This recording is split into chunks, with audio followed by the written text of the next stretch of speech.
tal? ¿Cómo están? Gustazo estar aquí en casa, siempre me siento en casa.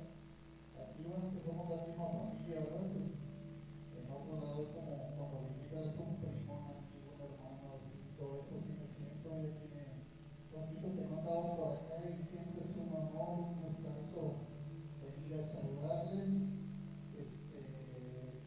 Híjole, los quiero mucho. Esta congregación muy especial y estoy bien seguro que Dios tiene algo para nosotros. La Biblia dice que la fe viene por el oír por la palabra de Dios y es un principio que como que se nos olvida a las generaciones o al sistema de educación que tenemos en Occidente, principalmente además en el norte del hemisferio, estamos muy últimamente civilizados a aprender o a atesorar enseñanzas a través de lo que vemos, a ponernos más visuales, pero la verdad es que sobre todo la gente del sur del hemisferio, de toda la tierra, pues a través de varios estudios se han comprobado algo que la Biblia dice, algo que la Biblia enseña, y es que aprendemos mucho más a través de tradición oral, ¿verdad? De hecho, la Biblia dice que Jesús enseñaba todo a través de parábolas. Siempre utilizaba historias mucho más que estar con un PowerPoint o con un video para que nosotros lo que quería decir es contar historias y de esa forma nos enseñó todos los principios bíblicos que hoy tenemos. Y esta serie muy en particular y muy en particular de enseñanza de Biblia que ver con un montón de historias, con algo que pasó en un periodo de unos 15 años, pero que registra casi la mitad del libro de Samuel, que vayas ahí a ver una de las historias más emocionantes y de las cuales más hemos escuchado. El rey David, todos hemos escuchado acerca de la rey David, ¿verdad? Las mañanitas que cantaba el rey David, que no sé qué parte de la Biblia lo tiene, que las mañanitas que cantaba el rey David. Pero no existe, yo creo que no exista en nuestro país que no haya escuchado la historia del niño que mataba el gigante, porque le creyó a Dios y porque no tuvo no permitió que ser sometido a sus creencias y sus convicciones ante un enemigo humano que venía a robar, matar y destruir. Es una enseñanza para todos y cada uno de nosotros hoy. Y la historia de este joven, de este niño, quisiera contextualizarlo un poco y quiero que vayas conmigo ahí al capítulo 8 del primer libro de Samuel. Samuel era el profeta en ese entonces y Dios lo había levantado para gobernar a través de él, o sea, a través de la indicación de Dios a todo el pueblo de Israel. Pero en el capítulo 8 sucede algo bien curioso. Les voy a leer nada más algunos versículos porque esto abarca muchos capítulos, ¿no? Dice versículo 1, capítulo 8. ¿Estamos ahí? Ok. Dice, cuando Samuel envejeció, nombró a sus hijos como jueces de Israel. Joel y Anías, sus hijos mayores, establecieron su corte en Beerseba, pero ellos no eran como su padre porque codiciaban el dinero, aceptaban sobornos y pervertían la justicia y eso era lo que hacían sus hijos. Su padre era un hombre totalmente consagrado a Dios, uno de los más grandes líderes que tuvo el pueblo de Israel, pero sus hijos eran todo lo contrario. Entonces llega el momento, para no leerles todo el pasaje, que el pueblo, ya preocupado porque él ya estaba grande, ya era anciano, y les dicen, oye, pues ponnos un rey como los demás pueblos, como las demás naciones. Y él dice, ¿para qué quieren un rey si Dios les habla a través de mí todos los días? Todo lo que quiere Dios que hagan ustedes lo reciben a través de mis enseñanzas, a través de lo que yo digo. Y ellos decían, sí, pero tú ya estás grande y tú te vas a morir y en tu lugar nos vas a dejar a tus hijos. Y con eso aprendemos una primera y gran lección de todo esto, y es que Dios tiene hijos, no nietos. Nuestra relación con Dios tiene que ver, y el llamado que tenemos de Dios a nuestras vidas, con nuestra relación personal con Él.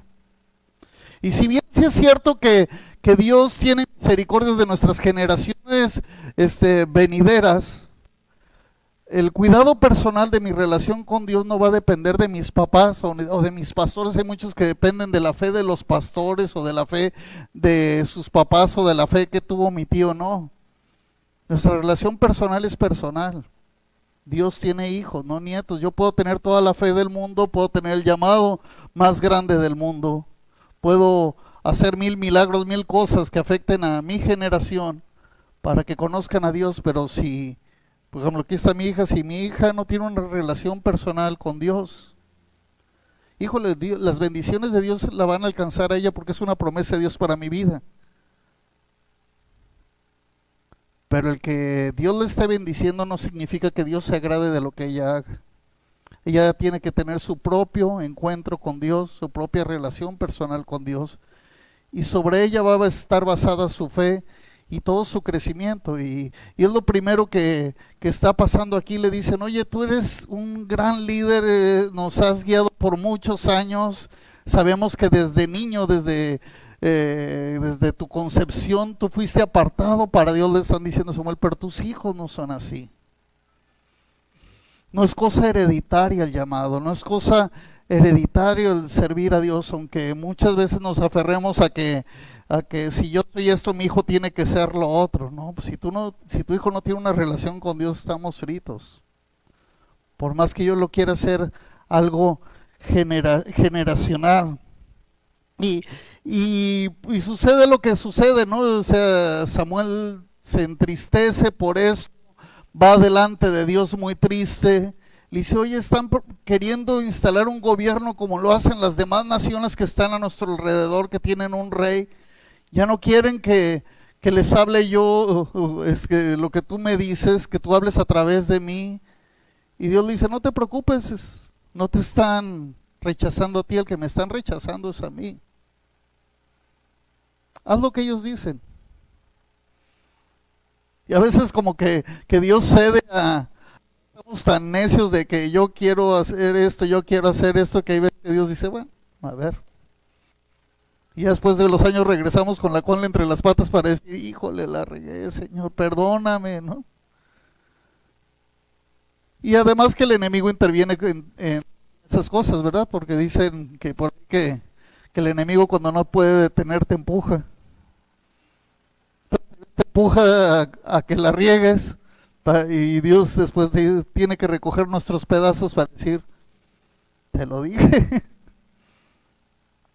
Y eso pasó con el pueblo de Israel. Les dijeron, bueno, vamos a escoger un rey que esté en lugar de Samuel porque Samuel ya está viejito y pues ya no nos va a servir. Entonces vamos a escoger al más bonito, al más grandote, al más fuerte, porque así estamos acostumbrados a seleccionar, ¿no? Digo, hace unos años un presidente que la mayoría votó por él porque estaba muy bonito.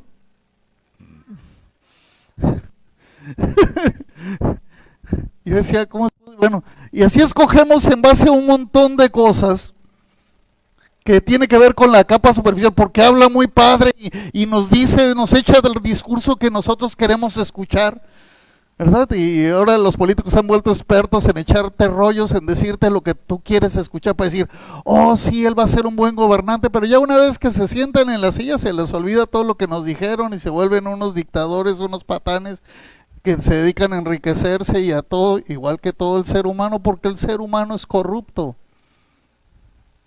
No es cuestión de ellos, es cuestión de la naturaleza humana. Si tú escoges a alguien que no es por Dios, híjole, estamos condenados al fracaso. Porque nuestra confianza no está en ningún hombre, nuestra confianza debe de estar fincada en Dios.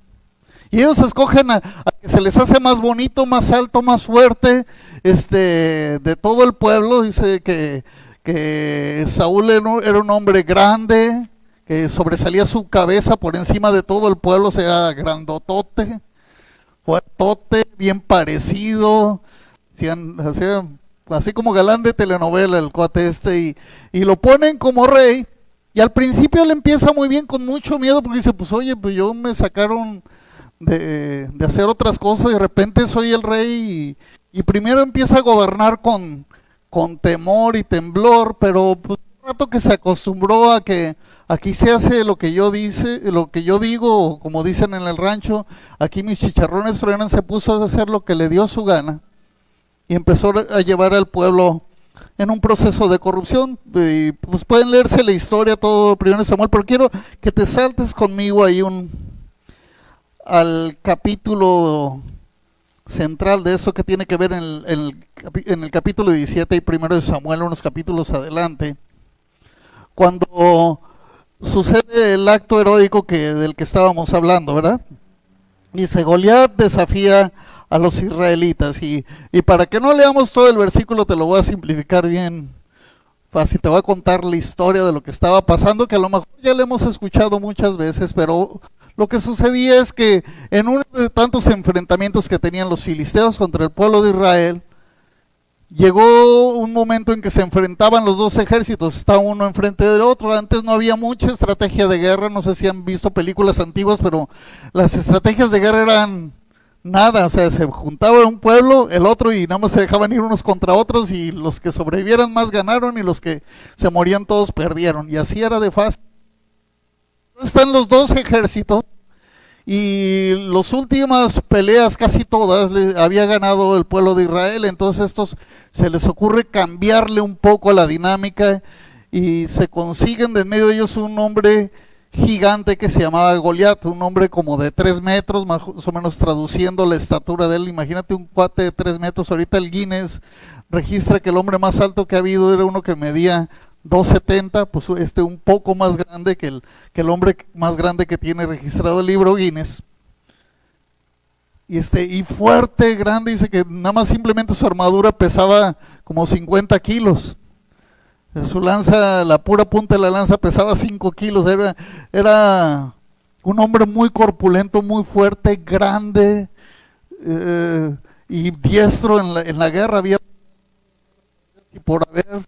Y dicen, en vez de pelearnos nosotros contra ustedes, él se va a pelear contra el que ustedes escojan. Y llega ahí a intimidar al pueblo de Dios, y llega y les dice, a ver, escojan ustedes el mejor que tengan y que se enfrente conmigo, y si yo gano, pues ustedes son nuestros esclavos, y si ustedes pierden, pues nosotros somos sus esclavos.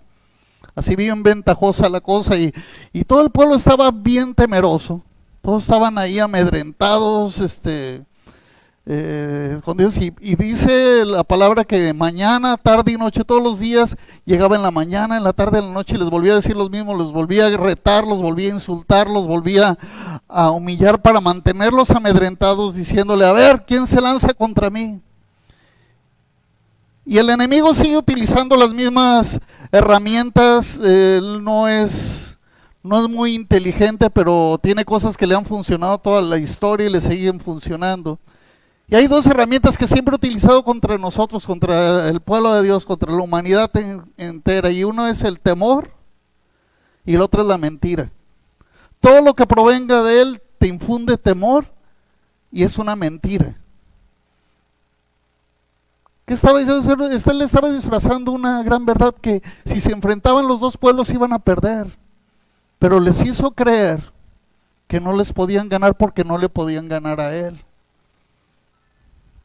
Que los tenía amedrentados. Igual que el enemigo a veces nos tiene amedrentados a nosotros. Piénsalo un momento. ¿Qué podrías hacer? ¿O qué harías en tu vida? ¿O qué hubieras hecho de tu vida si nunca hubieras tenido miedo a aventarte a hacer las cosas? Piensa que en todo lo que no has hecho en tu vida tiene que ver con miedos. Miedo al que dirán, al que van a pensar de mí, al si me equivoco y si la riego, y ahí vivimos toda nuestra vida amedrentados con miedo, y nunca somos la persona que somos llamados a ser, porque el enemigo nos ha engañado y nos ha mantenido con miedo, siendo ratones, viviendo en un gallinero cuando somos águilas que hemos sido llamados a volar. Y eso había hecho con el pueblo de los tenía todos amedrentados hasta que aparece un joven ahí en la historia que se llamaba David, un jovencito, probablemente unos 14, 16 años, que su papá le dice, ándale mijito, vete a llevarle comida a tus hermanos que están ahí en la guerra y por ahí al general también le das ahí parte del lonche, ¿no? Y le hace los burritos y de machaca, así bien ricos, y luego otro de así de camarón ranchero, así le prepara otros burritos de camarón. ¿Cuánto se les antoja así? Unos burritos así, con tortillas así hechas a mano, mantequilla, frijoles así, charros bien ricos y con mantequita y todo bien rico, ¿verdad? Y luego así, en fin, le prepara los burritos, un queso fresco así de Lagos de Moreno, Jalisco, ese queso bueno, así de sus burritos y todo, y véselos a llevar, ya les dio hambre, ¿verdad? Están que se calle, ya quiero ir a comer, ya que se calle este cuate, ¿no? Y les hace su burrito y ahí va el otro a llevarles el lonche a sus hermanos, y cuando se acerca a ver, ve todo y ve a todos temerosos y escondidos, dice, ¿qué pasó ahí? No, pues el grandota ya nos quiere pegar, y ¿cómo está eso? Dice, sí, que el que se aviente contra él, y ya le dicen todo eso, y si uno se para y le gana, ¿qué? No, pues el rey dice que le da a su hija y lo hace príncipe aquí, y le brillaron los ojitos, ya me vino, y dice, no, pues yo voy, y todavía tal, llega su hermano y le mete un regañadón y le dice, ¿tú qué es aquí, chismoso, metiche, y no sé qué, ¿no? Y él dice, no, pues yo apenas acabo de llegar, o sea. Y bueno, y total, vuelve a preguntar y todos les dicen lo mismo, hasta que dice, va, yo me enfrento a este cuate. Y todos se quedan callados y hasta que llega a la voz, a los oídos del rey, y le dicen, hay un chamaco que quiere pelearse con el gigante ese. Y pues ya estaban cansados de estar día, tarde y noche ahí pertrechados, ahí todos temerosos. Y ni avanzaban para allá ni para acá, y si no pasaba algo se iban a aventar ahí meses o hasta años. Entonces total dicen, pues bueno, pues ya a ver, manden llamar al chamaco y el chamaco le dice, oye, pues eres un chamaco, le dice Saúl a David. Y David dice, sí, soy un chamaco, pero mi papá me deja encargados a sus ovejas, y cuando viene un lobo, un león, un oso, lo que sea, lo mato. Y este cuate no es más grande que un oso, ¿no? Entonces dice, pues bueno, vete a pelearte con él, y te va mi armadura. Y el otro, no, yo no necesito armadura, porque luego le queremos poner nuestra armadura a todo mundo, ¿no?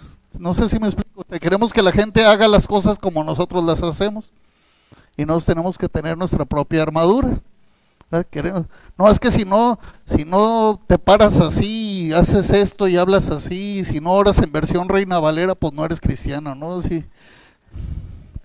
O sea, queremos así como imponerle a la gente una manera de pensar, de hacer, de decir las cosas, y así se la quieren imponer a David. David, no, yo no me peleo con esas armaduras, yo de aquí fue y juntó unas piedritas y un palo, que hasta el otro cuando lo vio venir del chamaco dijo, pues que soy perro para que vengan con palos conmigo, y pasa lo que sabemos, la historia que le hemos visto en películas, caricaturas y todo, ¿no? Cuando viene el otro sobre de él, agarra su piedra, agarra la onda, para que vean que es bíblico agarrar la onda, se agarra la onda, brother. Y entonces se pone ella a darle vueltas y avienta la piedra y se le queda clavada entre ceja y ceja, ¿no? O sea, no tiene ceja así grandota como luego están de moda últimamente, así que parece que la mentalidad está de luto, ¿no? Se le quedó encajada aquí la piedra y se cayó, y llega David, saca la espada de este hombre y le corta la cabeza y se la lleva 21 kilómetros por allá a otro pueblo, y allá la deja la cabeza. No sé por qué se fue tan lejos, pero la hubiera dejado ahí tirada y ya, ¿no? Pero fue a dejarla a otro pueblo ahí la cabeza, y empieza la fiesta porque le ganaron, los otros salieron corriendo, se fueron a refugiar porque dijeron, no, pues nos van a agarrar de esclavos, ¿verdad? Y total fue una gran victoria.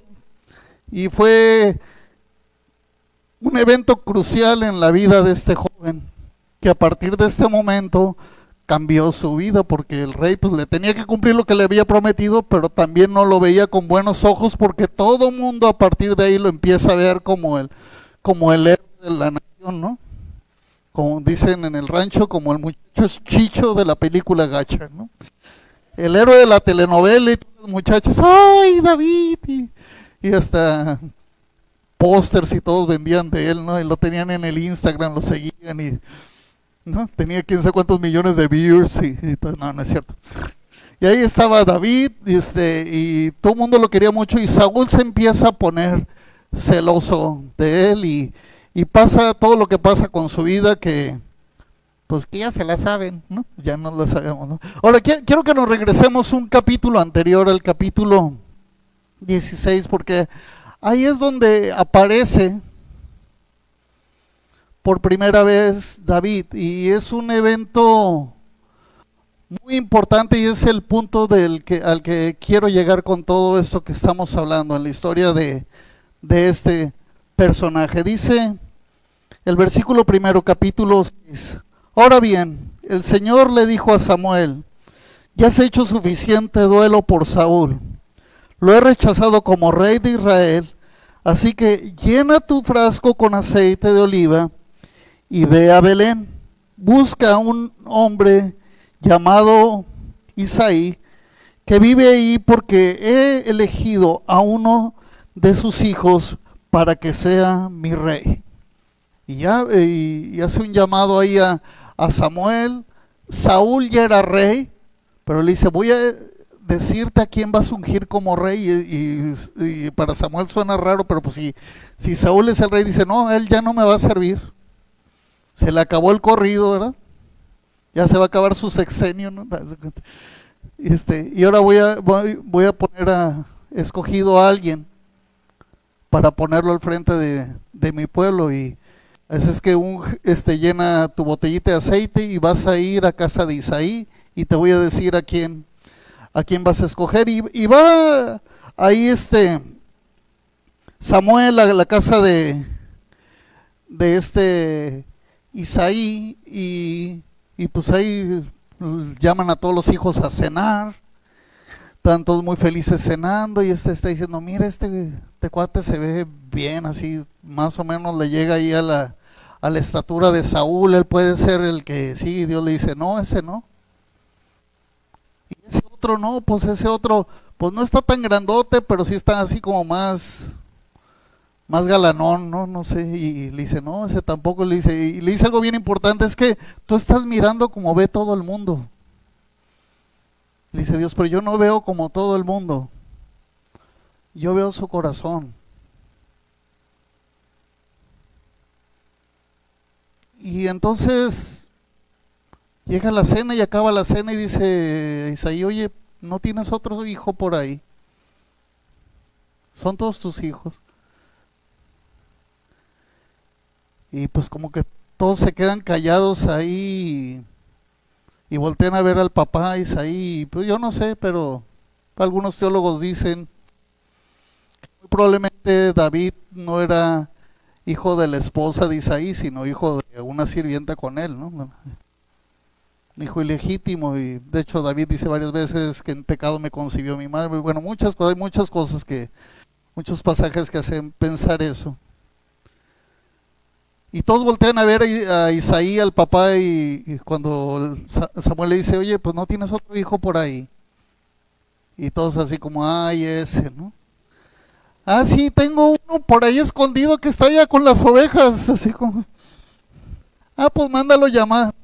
Yo no sé, papá, de qué hijo no te acordaste invitar, sino del que no te quieres acordar, ¿no? No se quería acordar de David, y bueno, pues ya, mándenlo llamar. Y ahí viene el otro, y chamacón, ¿no? De adolescente, sus barritos, ¿no? Por todos lados, ¿no? Flaco, ¿no? Cuando estamos adolescentes, que estamos creciendo todos. Yo me acuerdo cuando era adolescente: flaco, se te veían unas patotas así. Y ahorita pues ya no, ya embarnecido bastante, ya no. Cuando está un adolescente está bien medio chistosón, ¿no? Y ahí va David, y pues te dije, tú ves lo de afuera, yo veo lo de adentro. Pues pélalo, ¿no? Porque que se vea bonito por dentro, ¿no? Voltéalo, ¿no? Y total lo llama y lo unge como rey.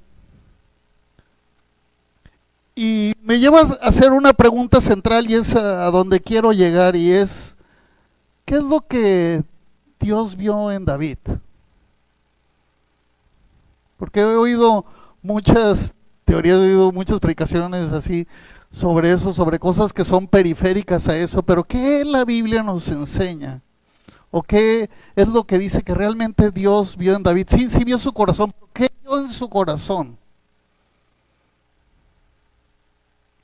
Y encuentro en la Biblia que él vio tres cosas bien significativas y es de lo que te quiero hablar el día de hoy. Número uno, él vio una fe inquebrantable. David desde niño creía en Dios firmemente y desde que aparece en su primer relato él siempre está hablando del Dios en el que cree. De hecho, cuando va a enfrentar al gigante Goliat, lo primero que dice, ¿quién es este para venir a retar? Este incircunciso, dice literalmente, que viene a enfrentar al ejército de Dios.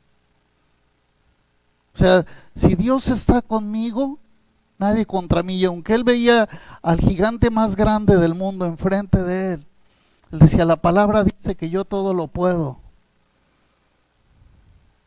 Y que yo puedo vencer. Y yo no sé qué gigantes veas tú en tu vida enfrente, pero yo te quiero invitar a que tengas esa misma fe, David, decir, híjole, aunque hay un gigante que parece invencible enfrente de mí, la palabra dice que todo lo puedo en Cristo que me fortalece. Y que el que está en mí es más grande que el que está allá afuera. Y que si Dios está conmigo, nadie puede contra mí. Y miles de promesas más que se encuentran en la palabra de Dios. Y David las creía firmemente desde niño. Todo el tiempo cantaba de las grandes victorias de Dios. Léete todos los salmos y está lleno de promesas firmes en las cuales él creía. Estaba bien convencido de quién Dios era. Don Fermín, hace rato que lo mencionaba, me decía una vez en una ocasión, estábamos hablando de algunos, yo les decía, grandes hombres de Dios que ya estaban partiendo en ese entonces, ya estaban grandes, ya se estaban muriendo, y me dice, Valentín, no te equivoques, dijo don Fermín, no hay grandes hombres, hay dos tipos de hombres, los que le creen a Dios y los que no le creen. Nada más hay de dos sopas. ¿De cuál eres tú? Me dijo. ¿Le crees a Dios o no le crees a Dios? Y David le creía firmemente a Dios, no era un asentimiento mental, porque a veces pensamos que creer en Dios es así como, sí creo, ¿no? O sea, dice la Biblia ahí en Santiago que los demonios también creen y tiemblan. No se trata de creer, se trata de tener una firme convicción de Él. Porque conozco un montón de gente que cree mentalmente. En mi trabajo conozco mucha gente que todos los domingos va a la iglesia. En todos lados, más o menos en tu empresa, en donde estés, más o menos un 15-20%, porque esa es la demografía de nuestra ciudad, son cristianos o se dicen ser cristianos. Pero yo tengo ahí varios compañeros, una compañera que todos los domingos no falta a su iglesia, pero entre semanas se la lleva con su brujo, que haciéndole limpias, que amarres, que desamarres, que no sé qué tantas tonterías. Le digo, pues ¿le crees a Dios o no le crees a Dios? Otra que sirve en su iglesia y no sé qué tantas cosas hace en su iglesia, pero entre semanas se la lleva con el esposo de otra compañera.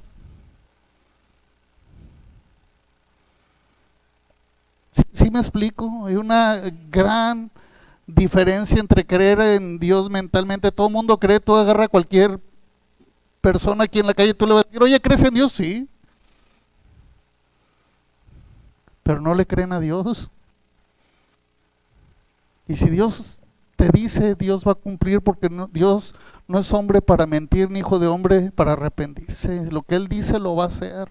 Todas las promesas del Señor son en Él sí y en Él amén, por medio de nosotros y para su gloria, dice la palabra.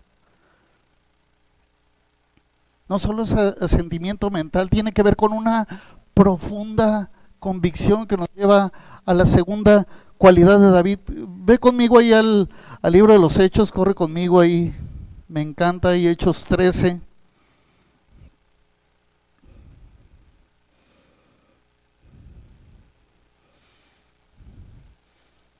Para mí el versículo más revelador del corazón de David.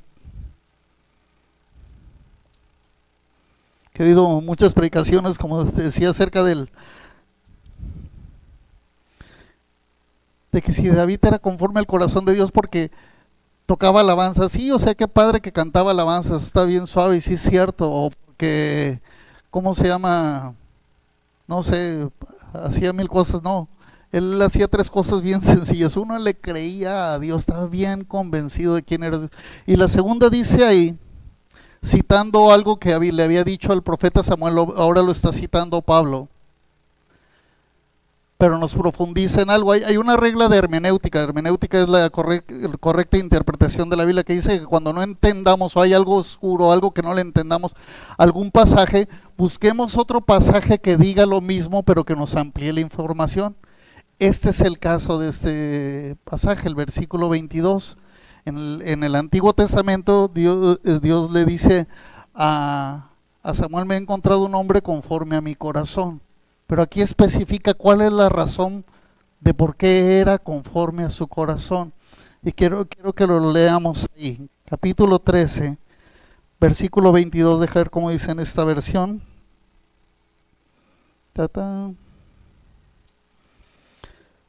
Pero Dios quitó a Saúl y lo reemplazó con David, un hombre de quien dijo, he encontrado en David, hijo de Isaí, a un hombre conforme a mi propio corazón, punto y coma, él hará todo lo que yo quiera que haga. No solo creía en Dios, sino le obedecía ciegamente a su palabra. Y me puedes decir, oye, David la regó un chorro. Sí, la regó más que tú y yo todos juntos, o a lo mejor no, porque nuestros trapitos no han salido al sol, ¿verdad? Pero de que la regó muchas veces, cometió muchas equivocaciones cuando tomó las decisiones por sí mismo. Pero todas las veces que Dios le dijo, haz algo, lo hizo. Y todas sus victorias fueron en obediencia a Dios. Y te quiero llevar a ese punto porque es algo bien crucial que entendemos tan poco y que no me canso de compartir o decir. La fe tiene que ir acompañada de obediencia. De hecho, en la Biblia ampliada, si tú lees literalmente la traducción 3:16 que citamos un montón, dice, porque de tal manera amó Dios al mundo que ha dado su único Hijo, para que todo aquel que en Él cree no se pierda, mas tenga vida eterna. La traducción literal de para que todo aquel que en Él cree, es para todo aquel que en Él cree y vive obedeciendo, no se pierda, mas tenga vida eterna. La palabra creer, pisteo en griego, está ligada, es una palabra que es creer con obedecer juntos, mezclado. No puedes creer sin hacer caso, como si yo digo, bueno, yo creo que si pongo mi Biblia aquí sobre esta mesa, no se va a caer. Eso es creer y estoy accionando mi fe porque estoy practicando lo que estoy creyendo. Pero ¿qué tal si digo, pues yo creo que si pongo mi Biblia sobre esta mesa no se va a caer, pero no la pongo por si las dudas? Eso no es creer.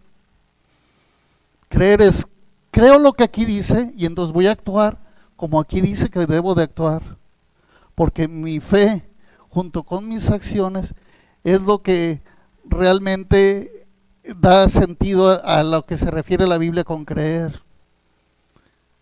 Dios dice, me encontré un hombre conforme a mi corazón porque cree en mí y me obedece. Ahora, hay un montón de gente que obedece y cree a Dios y hay una gran diferencia entre, ¿cómo explicarlo? Y sobre todo es un cáncer, yo batallo mucho, les enseño mucho esto a mis hijos. Hay un cáncer que que permea a la gente que ha crecido toda su vida en la iglesia, que ha nacido en la iglesia, porque todos estos conceptos se les integran tan naturalmente, pero no lo llevan a su vida práctica. Porque tendemos a creer que si yo nací en un garage, entonces soy un auto, ¿sí me explico? Entonces, si yo crecí en una iglesia, entonces automáticamente soy cristiano y soy un hijo de Dios. Tengo un amigo que pastorea una congregación allá en Monterrey, y pues él es nieto, hijo de pastores, y él cuando tenía como 20 y algo años, pues todo eso ya había sido líder de adolescentes, de jóvenes, de todo ahí en su iglesia, porque pues había crecido en la iglesia, sabía toda la Biblia de memoria arriba y por derecho, izquierda, para todos lados, de cabeza se la sabía. Una vez en una predicación dice, Dios me confrontó, me di cuenta que necesitaba arrepentirme de mis pecados y entregarle mi vida a Cristo, y pasó y recibió a Cristo, y dice, después fui corriendo a contarle a mi papá, papá, recibí a Cristo. Y su papá, ¿qué? ¿Toda tu vida has sido cristiano? Dijo, no, toda mi vida he sido un religioso, ahora creo. ¿Sí me explico? Hay un motor detrás de que lleva a creer y obedecer, que es una tercera cualidad que tenía David. Quiero que vayas conmigo ahí un salmo precioso, mi favorito, el Salmo 18.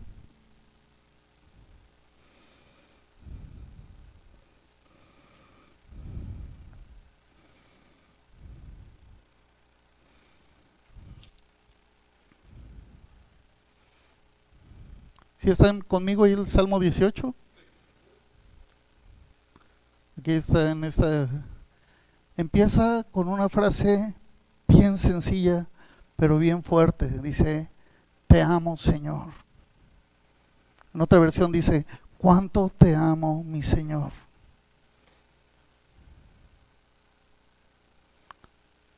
¿Qué había en el corazón de David?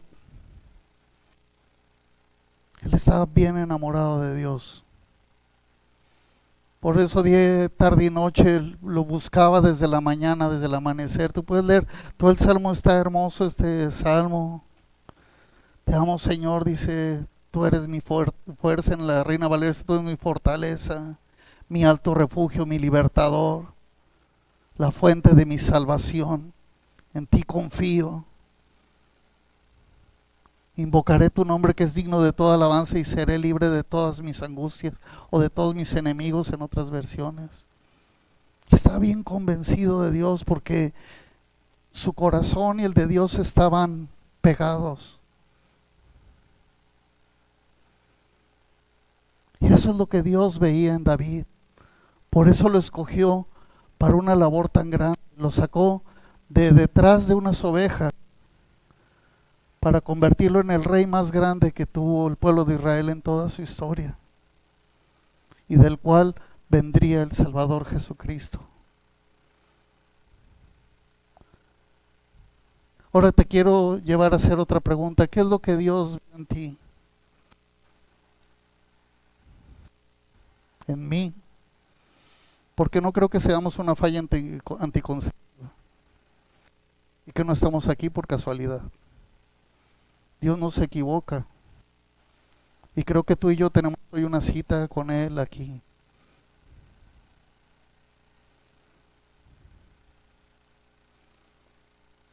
Y Dios ve en ti. Y no dejes que el enemigo te engañe, lo mismo que vio en David.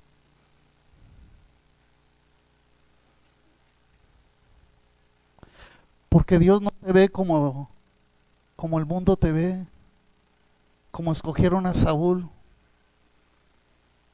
A lo mejor los demás te rechazan o te ven poca cosa, o a lo mejor tú mismo en tu propia conciencia te sientes tan poca cosa, o yo no puedo, mira cómo estoy, mira con mi condición, mira no soy nada, no soy nadie. Pero Dios te ve como puedes llegar a ser. Y la hayas regado como la hayas regado, como la he regado yo y la regó David. Dios confía en ti, Dios cree en ti.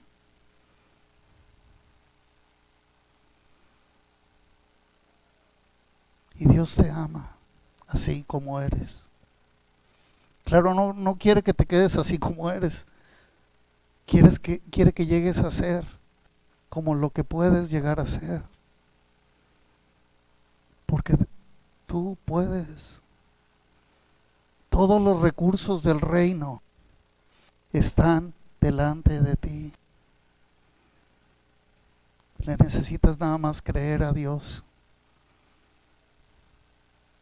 obedecerlo y vivir enamorado de Él. Y a lo mejor a ti se te hace así tan simplón, tan todo eso, y no tiene que ver con la iglesia o con venir todos los domingos aquí. Tiene que ver con una relación personal diaria con Dios, que puede iniciar aquí ahorita. A lo mejor tienes mucho tiempo viniendo aquí, a lo mejor hiciste una oración que ya se te olvidó hasta que dijiste, pero a Dios no se le olvida. Por eso estás aquí. Dios tiene un plan y un propósito para ti hoy. Que Él quiere que conozcas de su amor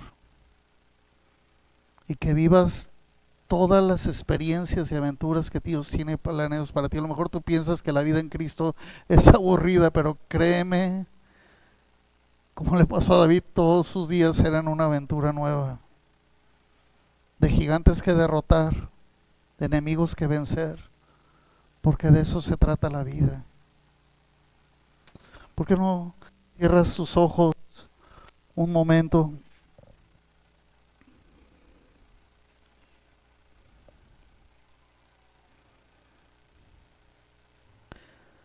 David escribe estas palabras en el Salmo 8, versículo 3 y 4, dice: cuando miro el cielo de noche y veo la obra de tus dedos, la luna, las estrellas que pusiste en su lugar, me pregunto, ¿qué son los simples mortales para que pienses en ellos? Los seres humanos para que de ellos te preocupes. David decía, ¿por qué a mí? ¿Por qué me amaste a mí? ¿Quién soy yo?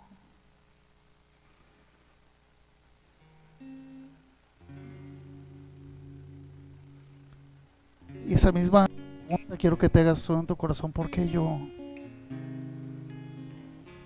Porque Dios decidió amarte. Y cuando tú amas a un hijo, y quienes son papás me van a entender, tú crees en ellos siempre. Y confías en ellos, y Él cree en ti y Él confía en ti.